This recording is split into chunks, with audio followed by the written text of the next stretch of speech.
The gunshot echoed across the vast Montana plains as Lena Harper ducked behind the overturned wagon, clutching her bleeding arm. April 1876 had brought more than spring flowers to the untamed territory. It had brought death in the form of three ruthless bandits who'd ambushed her family's wagon train.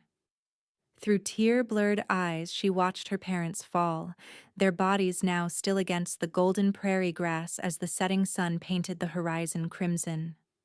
"Tommy," she whispered frantically, searching for her 4-year-old brother among the chaos. "Tommy, where are you?" The sound of approaching hoofbeats made her blood run cold. The bandits were coming back to finish what they'd started.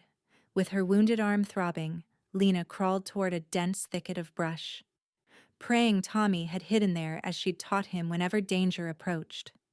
Miles Campbell pulled the brim of his hat lower to shield his eyes from the setting sun. At 26, he'd seen his share of death on these frontier lands, but something about the smoke rising in the distance unsettled him.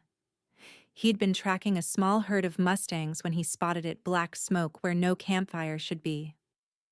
"Come on, Rusty," he urged his chestnut stallion forward, his hand instinctively resting on the Colt revolver at his hip. As a former cavalry scout turned horse wrangler, Miles had developed instincts that kept him alive in this unforgiving country. When he crested the hill, the scene below made him draw his pistol. A wagon lay on its side, supplies scattered across the grass, and two bodies, a man and woman, lay motionless nearby. Three riders were circling the area, clearly searching for something or someone. Miles had no intention of engaging three armed men alone, but when one of them dismounted and began stalking toward a thicket with his gun drawn, something primitive ignited in his chest. He'd seen that predatory walk before, the stance of a man tracking helpless prey. He urged Rusty down the slope, keeping to the shadows of the trees. The setting sun worked to his advantage, backlighting him and making it difficult for the bandits to spot his approach. When he was within range, he fired a warning shot into the air. "That's far enough," he called out, his voice carrying across the prairie. The bandits whirled toward him, guns raised. Miles ducked as bullets whizzed past, then returned fire with deadly precision. One bandit fell immediately. A second took a bullet to the shoulder and fled on horseback, while the third, the one who'd been stalking the thicket, scrambled for his mount. "I said stop!" Miles fired again, catching the man in the leg. The bandit tumbled from his saddle but managed to swing back up and gallop away after his companion, leaving a trail of blood droplets on the dry grass. When the dust settled, Miles approached the wagon cautiously, his gun still drawn. The silence was broken only by the soft whimpering coming from the thicket. "Hello," he called gently. "Anyone there? I'm not going to hurt you." Lena clutched her hunting knife, prepared to fight to the death to protect her little brother who trembled against her side. The stranger's voice sounded kind, but she'd learned the hard way that the frontier bred men with honey in their mouths and venom in their hearts. "I've got a boy with me," she called back, her voice stronger than she felt. "And I'm armed, so don't try anything." Miles holstered his gun and raised both hands. "I promise I'm here to help. Those men killed your folks?"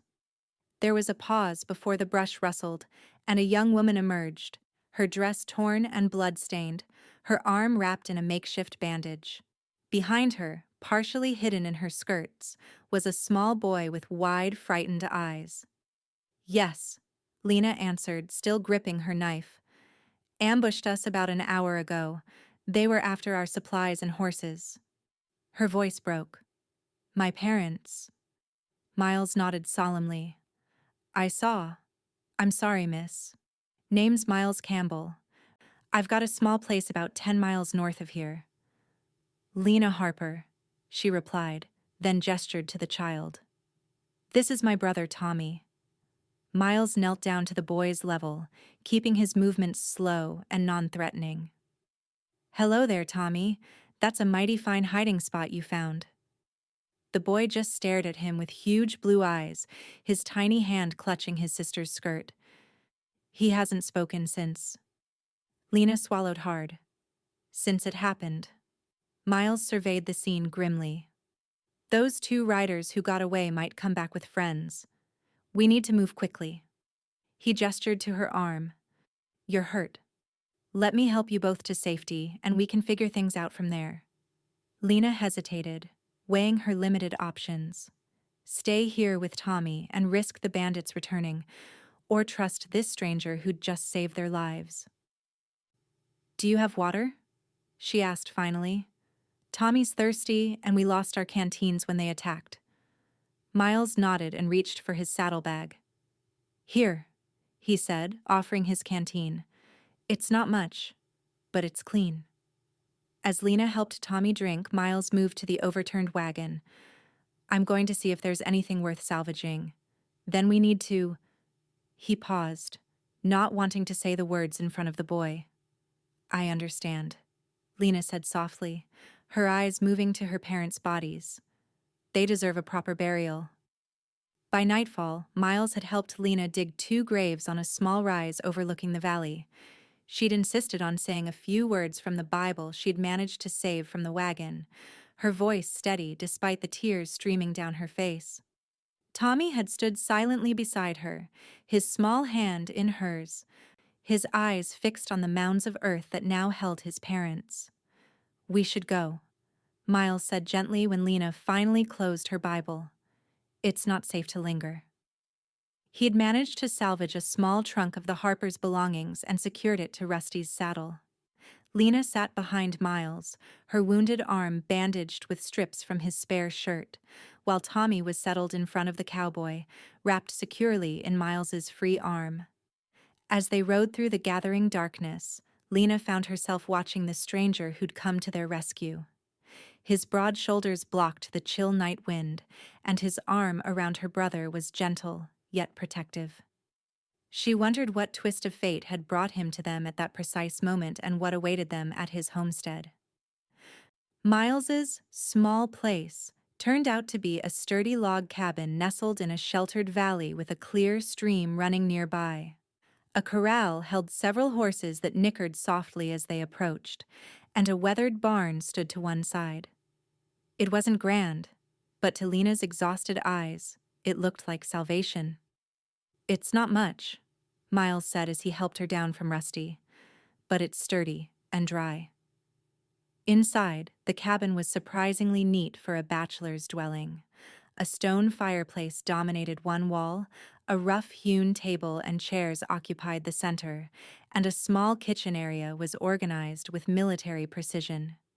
2 doors led off the main room, one to Miles's bedroom, and another to what he explained was a small storeroom.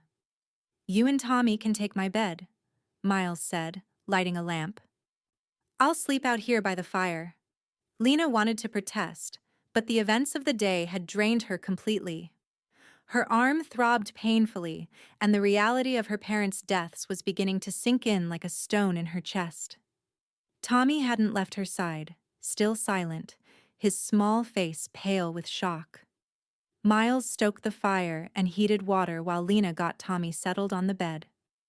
When she returned to the main room, Miles had prepared a basin of warm water and laid out clean cloths. Let me look at that arm properly, he said. I've had some experience with wounds.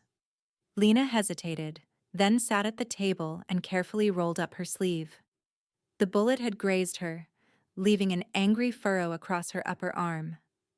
Miles worked with gentle efficiency, cleaning the wound and applying a salve that smelled of herbs and pine. How did you learn to do this? She asked, trying to distract herself from the pain.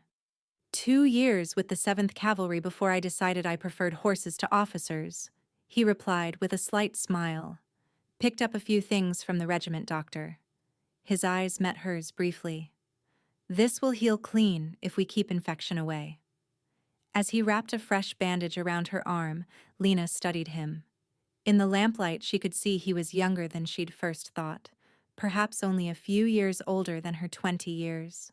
His face was weathered by sun and wind, but his eyes were kind beneath the fringe of dark hair that fell across his forehead. Why are you helping us? She asked suddenly. You could have ridden on. Most men would have. Miles secured the bandage before answering. My pa taught me never to turn away from someone in trouble. He shrugged. Besides, I couldn't leave a woman and child alone out there. Those men might come back. Will they come here? Lena asked, fear edging into her voice. Miles shook his head. Doubtful. They were headed south, and they were bleeding. They'll be looking for a doctor, not revenge. He stood and moved to the stove. You should eat something. There's venison stew I made yesterday. As he ladled stew into bowls, Lena checked on Tommy, who had fallen into an exhausted sleep. She brushed his sandy hair from his forehead, her heart breaking at the tear tracks still visible on his cheeks. He's a brave boy, Miles commented, setting the food on the table. Lena nodded, returning to sit across from him. He is. He saw everything. They made us watch while they... She couldn't finish, her throat closing around the words. Miles reached across the table and briefly touched her hand. I'm sorry, Lena. No one should have to endure that. They ate in silence, the weight of the day's events settling around them like a heavy blanket. When Lena could eat no more, Miles cleared away the dishes and brought her a cup of coffee. What will you do now? He asked quietly. Lena stared into the depths of her cup, the question hanging in the air between them. I don't know, she admitted. We were heading to Oregon to meet my uncle. He has land there. Promised my father a partnership in his lumber business. She looked up, her eyes swimming with unshed tears. I have $20 and whatever was in that trunk you saved. It's not enough to get us to Oregon. Miles considered this. The nearest town is Clearwater, about 2 days' ride from here. There's a stage that runs west, but... He hesitated. It's expensive and not always safe. Then I'll find work, Lena said with determination. I can sew, cook, teach reading and figures. I'll earn enough to get us to my uncle. Miles nodded, respecting her resolve. That's a sound plan, but your arm needs time to heal, and Tommy... He glanced toward the bedroom. He might need some time too. You're both welcome to stay here until you're ready to move on. Lena's eyes widened in surprise. That's very generous, Mr. Campbell, but... Miles, he corrected. And it's not generosity. I could use the help around here. I've been breaking Mustangs to sell to the army, and it doesn't leave much time for tending the garden or minding the cabin. He smiled slightly. It's a fair exchange, your help for your keep until you're ready to leave. Lena studied him, searching for any sign of deception. Finding none, she nodded slowly. Thank you, Miles. We accept your offer, at least until my arm heals and I can make proper arrangements. That night, as Lena lay beside Tommy in Miles's bed, she listened to the unfamiliar sounds of the cabin, the crackling fire, the occasional shift of Miles on his bedroll in the main room, the distant howl of a coyote. Tommy whimpered in his sleep, his small body tensing as nightmares claimed him. Shh, it's all right, she whispered, drawing him closer. I'm here, Tommy. I'll always be here. But as her brother settled against her, Lena wondered if she could keep that promise. The world had suddenly become terrifyingly uncertain, and their future hung by the most fragile thread. Dawn came early on the frontier. Lena awoke to the smell of coffee and the sound of movement in the main room. For a moment, she was disoriented. Then the memories flooded back the attack. Her parents, the cowboy who'd saved them. Tommy still slept, his face peaceful for the first time since the attack. Lena eased herself from the bed, careful not to wake him, and slipped into the main room where Miles was stoking the fire. Morning, he said quietly, offering her a cup of coffee. How's the arm? Sore, but better, she replied, accepting the cup gratefully. Thank you. Miles nodded toward the bedroom. Tommy still sleeping? Yes. I'd like to let him rest as long as possible. Of course. Miles pulled on his boots. I need to check the horses and do some chores. Make yourself at home. There's bread and preserves for breakfast when you're hungry. After he left, Lena explored the cabin more thoroughly. Despite its simplicity, there was something welcoming about the space. Handmade bookshelves held a surprising collection of volumes, history, poetry, even a few novels. A guitar leaned in one corner and sketches of horses were tacked to one wall. This was not the home of a simple cowhand, she realized, but of a man with depth and interests beyond the frontier's usual pursuits. Tommy woke an hour later, his eyes wide and frightened until he recognized Lena beside him. She explained where they were and about Miles, who had helped them. The boy listened silently, his eyes solemn beyond his years. "Are you hungry?" she asked, running her hand through his tousled hair. Tommy nodded, and she led him to the table where she prepared a simple breakfast. He ate mechanically, his eyes constantly moving to the door as if expecting danger to burst through at any moment. When Miles returned, Tommy shrank against Lena, watching the tall cowboy warily. "Hello there, partner," Miles said easily, keeping his distance. "Glad to see you're up. I was wondering if you might help me with something important today." He knelt to Tommy's level. "I've got a new foal in the barn that needs naming. She's pretty shy, so I need someone quiet and gentle to help me. Think you could do that?" Tommy's eyes widened with interest, though he still didn't speak. He looked up at Lena questioningly. "That sounds like a fine job for you," she encouraged. "Would you like to see the baby horse?" After a moment's hesitation, Tommy nodded and slid off his chair. Miles led them to the barn, moving at the boy's pace and pointing out various features of the homestead along the way. The foal was indeed a beauty, a delicate sorrel with a white blaze and 4 white socks. She stood on spindly legs beside her mother, regarding the visitors with liquid brown eyes. "She was born 3 days ago," Miles explained, leading them to a safe distance from the protective mare. "I've been calling her Little Miss, but that's not a proper name for a horse that's going to grow up strong and brave." Tommy stared at the foal in wonder, and for the first time since the attack, Lena saw a spark of childish delight in his eyes. Slowly, tentatively, he reached out a hand toward the foal. "Careful now," Miles cautioned gently. "Let her come to you. She's still getting used to people." To everyone's surprise, the foal stepped forward, stretching her neck to sniff Tommy's outstretched fingers. The boy's face transformed with a small, wondering smile. "Well, I'll be," Miles murmured. "She usually shies away from strangers. She must sense you're special, Tommy." For the rest of the morning, Tommy stayed near the foal, watching her with rapt attention while Miles tended to his chores, and Lena helped as much as her injured arm allowed. By midday, Tommy had settled on a patch of straw, content to observe the horses while Lena and Miles worked. "He seems better here," Lena said quietly as they carried water to the garden. "More at peace." Miles nodded. "Animals have a way of healing hearts, especially horses.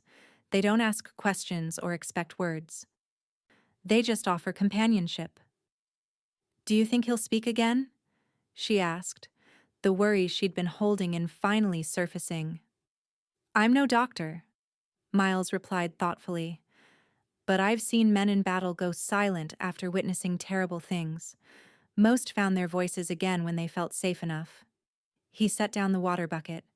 "Give him time, Lena, and give yourself time too. What happened yesterday?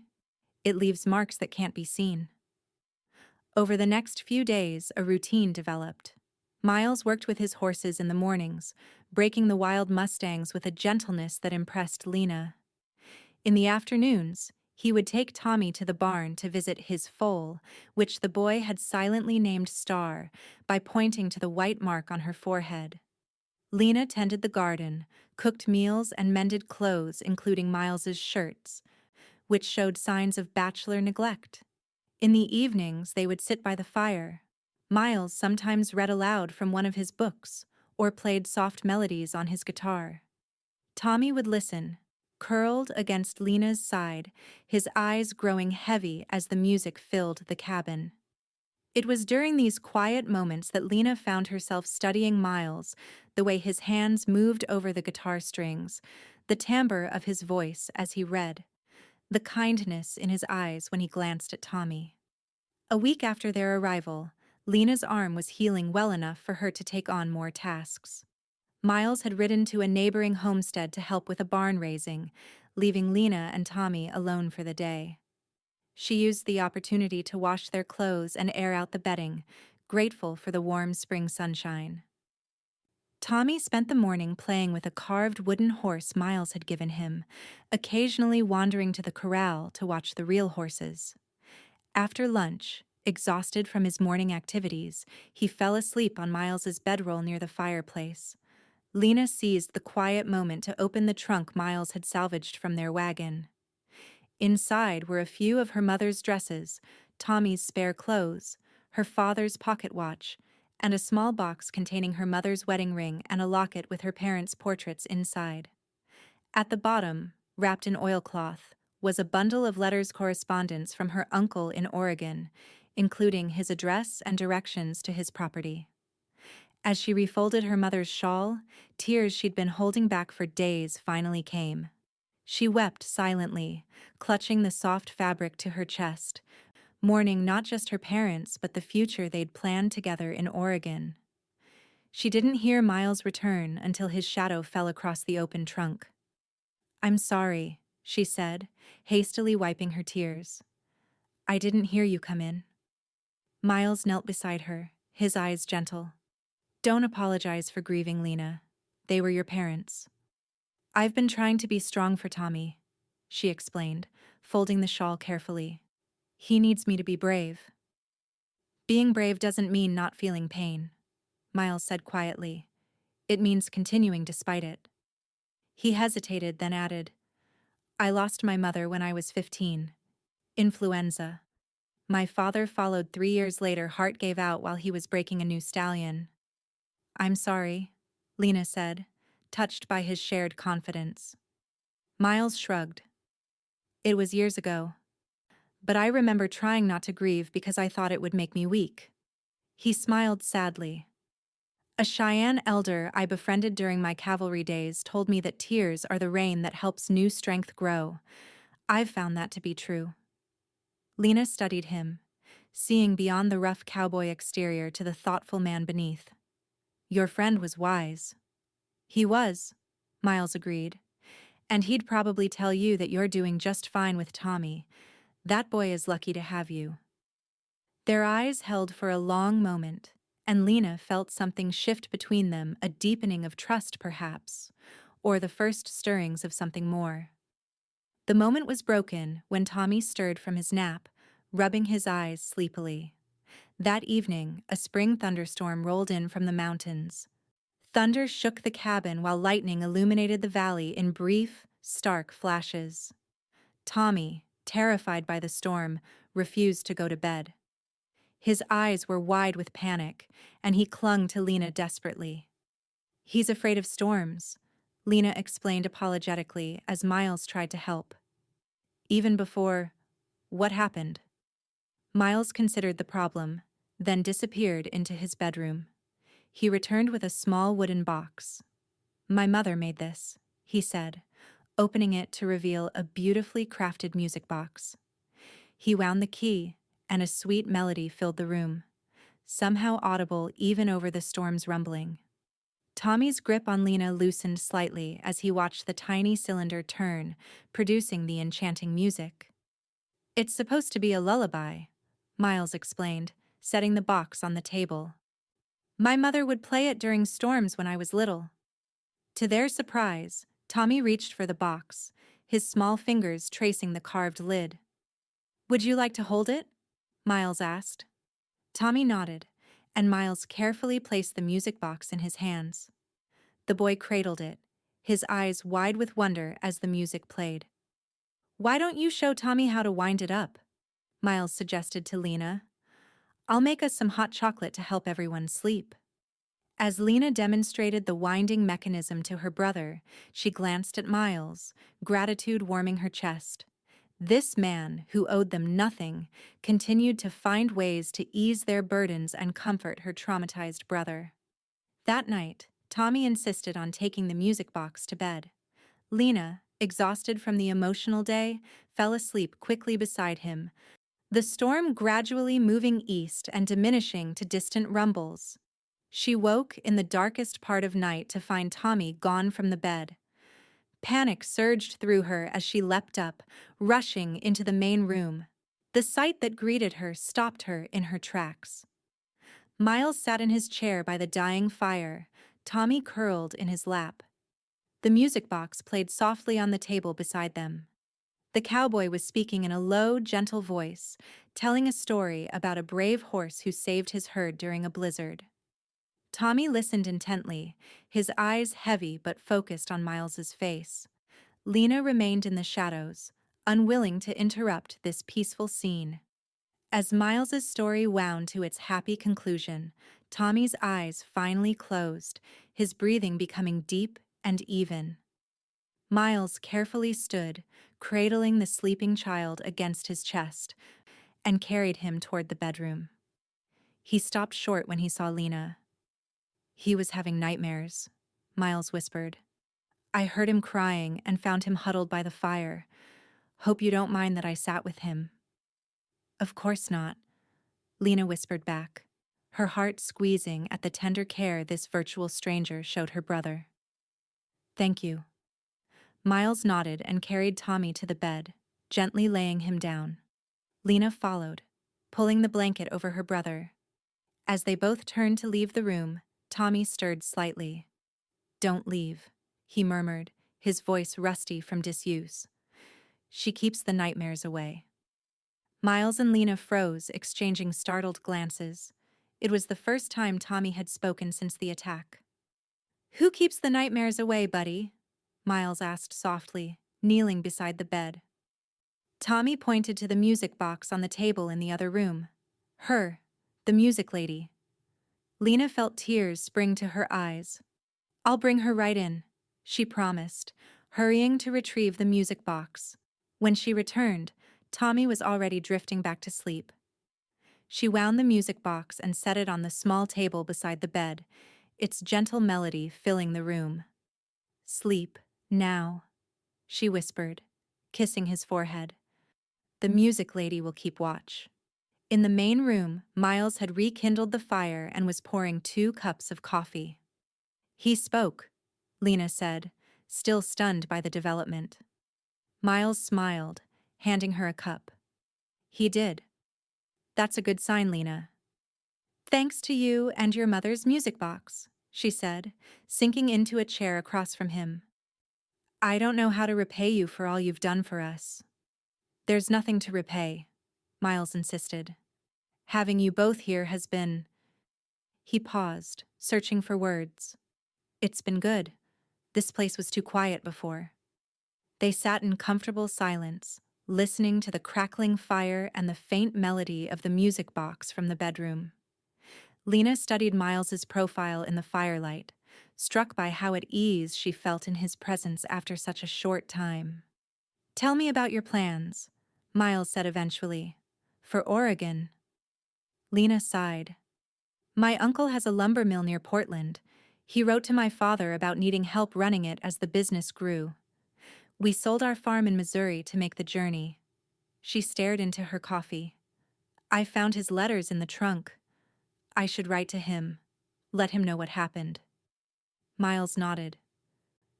"I can take a letter to Clearwater next time I go. There's a regular mail coach that runs through." "Thank you." Lena hesitated, then added, "I'm not sure what he'll say about taking in Tommy and me without my father. The partnership was with him, not us." "Your uncle would turn away his sister's children?" Miles asked, his brow furrowing. "Not turn away exactly," Lena clarified. "But the arrangement was for my father to invest in the mill and work alongside my uncle. I have no investment to offer, and I'm—" She gestured to herself. "Well, I'm not a man who can work in a lumber mill. Miles considered this. What do you want to do, Lena? If you could choose any path forward from here? The question caught her off guard. Since the attack, she'd been focused solely on survival and caring for Tommy. The luxury of considering her own desires seemed foreign. I want Tommy to be safe and happy, she said finally. I want him to have a home where he can heal from what he's seen. Beyond that, she shook her head. I don't know anymore. Everything we planned is gone. Not everything, Miles said quietly. You're still here. Tommy's still here. And you're both stronger than you realize. His words warmed something inside her that had been cold since the moment the bandits attacked. What about you? She asked. What do you want from your life? Miles leaned back in his chair, his eyes reflecting the dancing flames. For a long time, it was just this: my horses, my land, my freedom. After the war and my time with the cavalry, I wanted peace. He glanced around the cabin. But lately I've been thinking there should be more. More what? More life, he said simply. More voices. More purpose than just breaking horses and living day to day. Their eyes met across the small space between them, and Lena felt a flutter in her chest that had nothing to do with grief or fear. For the first time since the attack, she allowed herself to consider a future different from the one she'd lost, perhaps one that included the kind cowboy who'd saved them. The next morning, Tommy spoke again at breakfast, asking for more biscuits in a small, tentative voice. Miles and Lena exchanged delighted glances, careful not to make too much of this breakthrough lest it overwhelm the boy. There's plenty more, Miles assured him, passing the plate. A growing cowboy needs his strength. Tommy seemed to like being called a cowboy. He straightened slightly and took another biscuit. Can I see Star today? Of course, Miles replied. In fact, I thought you might help me name some of the other horses. I'm terrible at picking good names. This earned a tiny smile from Tommy, and Lena felt her heart swell with gratitude. Miles caught her eye and winked, a simple gesture that sent an unexpected wave of warmth through her. As spring gave way to early summer, the world around the cabin bloomed with new life. The garden Lena tended produced fresh vegetables, Miles's Mustang training brought in steady income, and most importantly, Tommy began to heal. He still had nightmares, but they came less frequently. He spoke more each day, especially around the horses, which he approached with natural confidence. Lena had written to her uncle, explaining the tragedy and their current situation. While waiting for his reply, she found herself increasingly reluctant to contemplate leaving the peaceful valley and the man who had become so important to both her and Tommy. Miles, for his part, had begun to dread the inevitable day when Lena would receive word from Oregon. He'd grown accustomed to her presence in his home, her laughter as she taught Tommy his letters, the smell of fresh bread baking in his oven, the way moonlight gilded her hair when she sat by the evening fire. He'd never expected to want a family of his own, but now he couldn't imagine his life without them in it. One evening in late June, Miles returned from Clearwater with supplies and mail. Among the items was a letter addressed to Lena in unfamiliar handwriting. It's from my uncle, she confirmed, breaking the seal with trembling fingers. Miles watched her face as she read, trying to gauge the contents from her expression. He's sorry about my parents, she said finally, folding the letter. He says Tommy and I are welcome to come to Oregon. He's even offered to send money for our passage on the stagecoach. Miles felt his heart sink. That's generous of him. Yes. Lena set the letter aside, her eyes meeting his. He also says there's no rush, that we should come when we're ready, and that his home will always be open to us. Hope flickered in Miles's chest. So you don't have to leave right away? No. Lena's gaze held his steadily. We don't have to leave at all if we don't want to. The implication of her words hung in the air between them. Miles crossed the room in 2 strides, kneeling before her chair. "Lena," he began, taking her hands in his. "These past months with you and Tommy here have been the happiest of my life. I know it's soon, and I know you came here through terrible circumstances, but He was interrupted by Tommy bursting through the door, his face alight with excitement. "Miles! Lena! Star let me pet her nose and she didn't run away," the boy announced proudly. Miles reluctantly released Lena's hands and turned to Tommy with a forced smile. "That's wonderful, partner. She must really trust you now." Lena rose, her cheeks flushed. "Let's celebrate with some apple pie I baked this morning." The moment was lost in Tommy's chatter about the horses and the pie that followed. Later, after Tommy was asleep, Miles found Lena on the porch, gazing at the stars that gave the valley its brilliant silver illumination. "He's getting better every day," Lena said as Miles joined her. "Thanks to you, and this place." "And you," Miles added. "Your strength has guided him." Lena turned to face him. "Before Tommy interrupted earlier, you were saying something." Miles took a deep breath. "I was going to say that I don't want you to go to Oregon. I want you both to stay here, with me."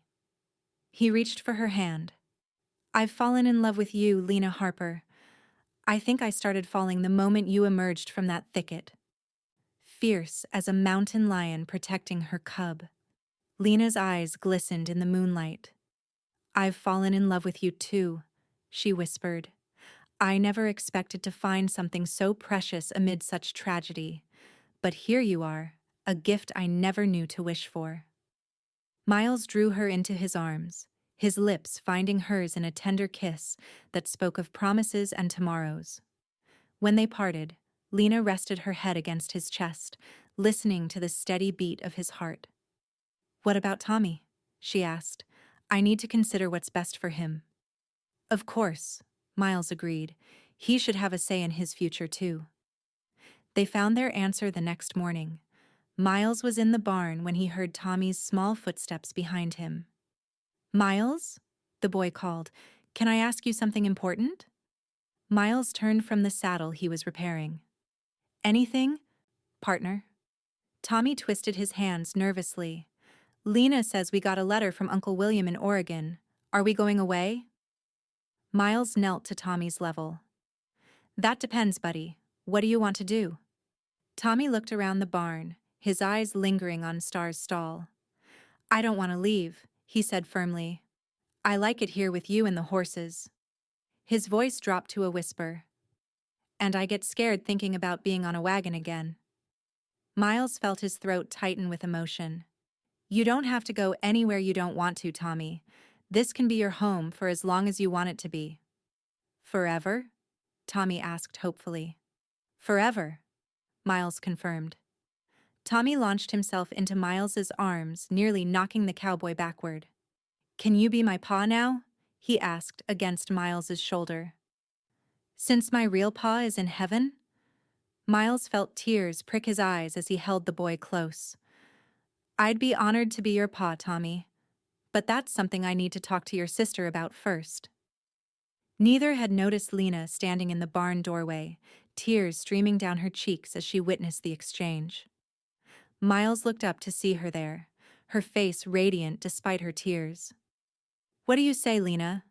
Miles asked, his voice thick with emotion. "Can I be a father to this boy? And a husband to his sister?" Lena crossed the barn and knelt beside them, gathering both into her embrace. "Yes," she whispered. 1,000 times yes." They were married 2 weeks later by the circuit preacher who happened to be passing through Clearwater. The ceremony was small, just the 3 of them, Miles's nearest neighbors, and a few friends from town.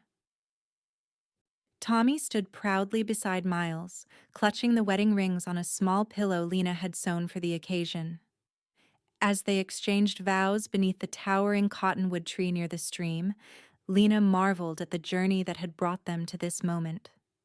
From unimaginable tragedy had blossomed a love and family she had never expected to find. That night, after the guests had departed, and Tommy was asleep in his new bedroom, formerly the storeroom that Miles and Lena had converted for him, the newlyweds sat on the porch of their home, hands intertwined. "Are you happy, Mrs. Campbell?" Miles asked, lifting her hand to his lips. "Completely," Lena replied, leaning against his shoulder. "Though I still can't believe how our story began." "How does it go in those novels you like?" Miles teased gently. "The darkest hour comes just before dawn?" Lena smiled, remembering the terrifying day when bandits had destroyed her old life and unwittingly set her on the path to a new one. "I never would have chosen that path," she admitted. "But I would choose this destination 1,000 times over." Inside the cabin, Tommy's voice called out not in fear, but with the simple need of a child for reassurance in the night. "Lena? Miles?" They rose together and went to him, finding him sitting up in bed with the music box open beside him. "I had a dream about Mama and Papa," he said. They were smiling. Lena sat on the edge of the bed, smoothing his hair. "That's a good dream." "They said they're happy because we're happy," Tommy continued, his voice sleepy but certain. "Are we happy, Lena?" Lena looked up at Miles, who stood in the doorway watching them with love in his eyes. "Yes, Tommy," she answered. "We're very happy." As Miles crossed the room to join them, Tommy clutched Lena's hand, his eyes drifting closed again. "Don't leave," he murmured. "She keeps the nightmares away." "The music lady?" Miles asked softly. Tommy shook his head slightly. "Lena. And you too, Miles." The boy's eyes closed completely as sleep reclaimed him. "You both keep the nightmares away." Miles slipped his arm around Lena's waist as they watched Tommy sleep, the music box playing its gentle lullaby beside him. In that moment, surrounded by the family he'd found in the aftermath of tragedy, Miles knew that they had all found the peace they sought not in Oregon or some distant promise, but here, in this cabin, in this valley, in each other's hearts. And as for Lena, she rested her head against her husband's shoulder, finally understanding that home wasn't a place on any map. It was where love had found them when they least expected it, where a cowboy had found a frightened boy clutching his sister's hand, and together they had built something beautiful from the ashes of loss.